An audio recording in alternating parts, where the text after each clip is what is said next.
یہ بات تو اکثر لوگ جانتے ہیں کہ ہمارے نبی پاک صلی اللہ علیہ وسلم جب مدینہ منورہ میں آئے تو آپ صلی اللہ علیہ وسلم نے پہلے ابو ایوب انصاری رضی اللہ عنہ کے مکان پر قیام فرمایا تھا، لیکن بہت کم لوگ یہ جانتے ہیں کہ ابو ایوب انصاری رضی اللہ عنہ کا مکان کہاں پر تھا۔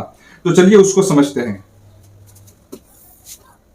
دیکھیں، یہ مدینہ منورہ ہے اور بیچ میں یہ مسجد نبوی ہے، یہ احد پہاڑ ہے جو کہ شمال میں واقع ہے، اور آپ صلی اللہ علیہ وسلم اس طرف جنوب سے مدینہ منورہ میں داخل ہوئے تھے، اس طرف مکہ مکرمہ ہے، تو یہاں سے آپ صلی اللہ علیہ وسلم ہجرت کر کے مدینہ میں آئے تھے۔ سب سے پہلے آپ صلی اللہ علیہ وسلم نے قباء میں مسجد بنائی تھی۔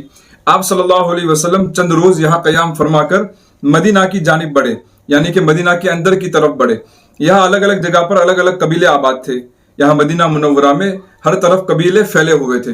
تو آپ صلی اللہ علیہ وسلم جس قبیلے کے پاس سے گزرتے تھے وہ قبیلے والے آپ صلی اللہ علیہ وسلم کو یہ درخواست کرتے تھے کہ ہمارے یہاں قیام فرمائیے، ہمارے یہاں تشریف لائے۔ تو آپ صلی اللہ علیہ وسلم کہتے تھے کہ اونٹنی چھوڑ دو، وہ اللہ کی طرف سے مامور ہے، یعنی کہ اللہ کو جہاں منظور ہوگا وہاں پر اونٹنی بیٹھ جائے گی۔ آپ صلی اللہ علیہ وسلم چلتے رہے یہاں تک کہ ابھی جہاں پر مسجد نبوی ہے وہاں پر اونٹنی آ کر بیٹھ گئی، اور اس سے سب سے زیادہ قریب جو مکان تھا وہ حضرت ابو ایوب انصاری رضی اللہ عنہ کا مکان تھا۔ تو آپ صلی اللہ علیہ وسلم نے ان کے گھر میں قیام فرمایا۔ حضرت ابو ایوب انصاری رضی اللہ عنہ کا مکان جنوب اور مشرق والے کونے میں اس طرف تھا۔ یہاں پر آپ صلی اللہ علیہ وسلم نے 7 مہینے قیام فرمایا۔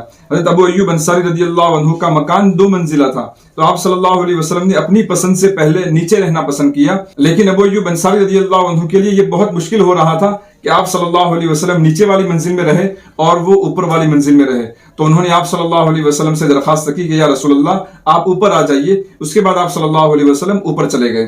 آپ صلی اللہ علیہ وسلم 7 مہینے ابو ایوب انصاری رضی اللہ عنہ کے مکان پر رہے۔ اس درمیان یہاں جو بھی مسجد بنی ہوئی ہے یہاں پر خالی جگہ تھی، کچھ قبریں بنی ہوئی تھی اور کھجور کے درخت تھے۔ تو آپ صلی اللہ علیہ وسلم نے وہ زمین خرید لی اور وہاں پر مسجد بنانا شروع کیا، اور مسجد بنانے کے بعد آپ صلی اللہ علیہ وسلم نے ازواج مطہرات کے لیے یہاں پر 2 کمرے بنائے۔ اس وقت حضرت عائشہ رضی اللہ تعالیٰ عنہ اور حضرت سودا رضی اللہ عنہ آپ کے نکاح میں تھی، تو یہاں پر 2 کمرے بنائے۔